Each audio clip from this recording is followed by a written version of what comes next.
Hello everyone, welcome to dynamic study. तो आज हम डिस्कस करने वाले हैं current affairs related to people development and environment और ये आपकी क्लास 41 है। तो आज का टॉपिक है आपका centre for marine living resources and ecology. तो ये जो सेंटर है आपका ये इनॉग्रेट किया गया है, इसको इनॉग्रेट किया है डॉक्टर हर्षवर्धन ने। एंड जहाँ पे ये सेंटर इनॉग्रेट किया गया है उसे अटल भवन बोलते हैं। अटल भवन एक न्यू कैंपस है और ये कैंपस सिचुएटेड है आपका कोचिन में, केरला में, जहाँ पे एरिया जो है वो है पृथ्वीपे एरिया में इसको इस्टेब्लिश किया गया है।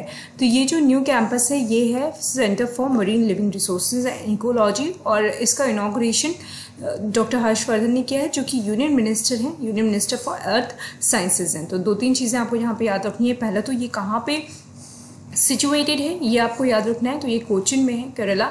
जो एग्जैक्ट लोकेशन है वो है पृथ्वीपे। उसके अलावा इसका फुल नेम क्या है ये आपको याद रखना है, centre for marine living resources and ecology. इसका शॉर्ट नेम है आपका CMLRE। सेंटर का नाम क्या है? अटल भवन इसको बोलते हैं। ये आपको ध्यान में रखना है। डॉक्टर हर्षवर्धन जो कि union minister for earth sciences हैं, ये आपको ध्यान में रखना है। तो इस तरह के क्वेश्चन यहाँ पे बन सकते हैं। The centre for marine living resources and ecology comes under the ministry of earth sciences, is organising, coordinating and promoting ocean development activities in the country which include. तो बेसिकली ये जो सेंटर है आपका, इसको क्यों इस्टेब्लिश किया गया है? इसको इस्टेब्लिश किया गया है ओशन के डेवलपमेंट एक्टिविटीज़ के लिए। जितनी भी प्रमोशन हैं, जिन भी तरह की एक्टिविटीज़ हम परफॉर्म करते हैं ओशन के बेनिफिट के लिए, उन सारे कामों के लिए इस सेंटर को डेवलप किया गया है। इनके काम क्या क्या होंगे? इसमें इनका मैपिंग होगा। ये मैप करेंगे कि कितने लिविंग रिसोर्सेज हैं ओशन के अंदर। इन्वेंट्री प्रिपेयर करेंगे, जितनी मतलब बेसिकली उस इन्वेंट्री में आएगा कि कितनी लिविंग या जो मरीन रिसोर्सेज हैं वो कितनी ज़्यादा कॉमर्शियली एक्सप्लॉइट हो रहे हैं, उन सब के बारे में भी ये डेटा जनरेट करेंगे, डेटा को कलेक्ट करेंगे। Their optimum utilisation through ecosystem management. और इसके अलावा वो ये भी देखेंगे कि किस तरीके से इकोसिस्टम मैनेजमेंट के द्वारा हम इन लिविंग जो मरीन रिसोर्सेज हैं इनको हम ऑप्टिमम यूटिलाइज कर सकते हैं। और रिसर्च एंड डेवलपमेंट भी होगा यहाँ पे, जिसमें बेसिक साइंसेज से रिलेटेड रिसर्च एंड डेवलपमेंट होगा, जो कि marine life resources and ecology पे बेस्ड होगी। इसके कुछ मैंडेट हैं, इस सेंटर के कुछ मैंडेट हैं, उनके बारे में भी चलिए डिस्कस कर लेते हैं। To develop management strategies for marine living resources through ecosystem monitoring and modelling efforts. तो बेसिकली इसको इसलिए डेवलप किया गया है ताकि जो हमारी स्ट्रेटजीज हैं जो इकोसिस्टम को बेटर करने के लिए या इकोसिस्टम की मॉनिटरिंग करने के लिए हम कर रहे हैं, वो सारी चीज़ें यहाँ से प्रॉपरली हो पाए। तो मॉनिटरिंग, इकोसिस्टम की मॉनिटरिंग एंड मॉडलिंग दोनों ही कामों के लिए सेंटर काम में आएगा।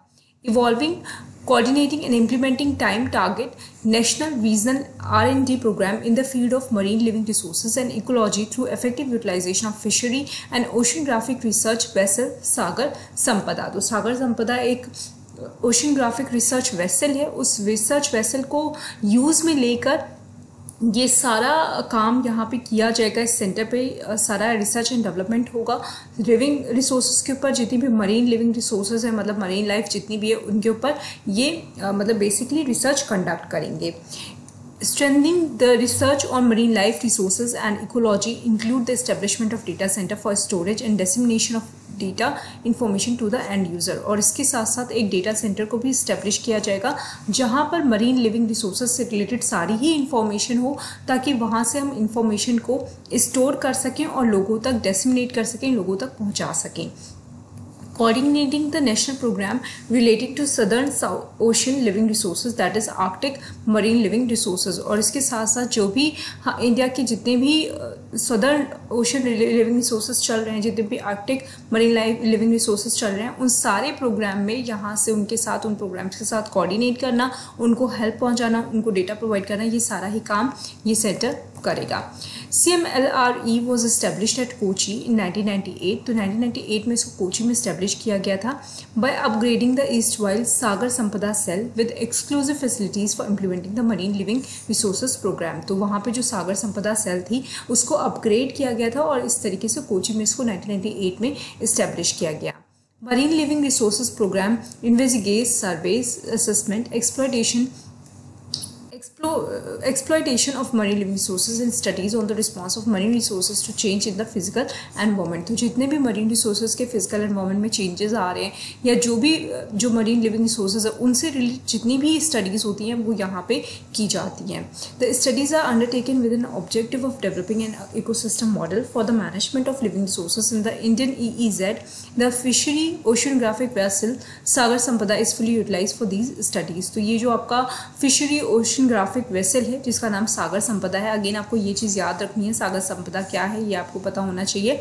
तो इनको यूज़ करके हमारा जो मतलब ऑब्जेक्टिव है वो ये है कि हम इकोसिस्टम जो हमारा मॉडल है उसको अच्छे से डेवलप करें और सारी ही स्टडीज़ यहाँ पर इस वेसल में कंडक्ट की जाती हैं और इन वेसल के थ्रू ही हम जो हमारा मैनेजमेंट है इकोसिस्टम का उसको प्रॉपरली कर पा रहे हैं। बेसिकली ये ओशंस के लिए है।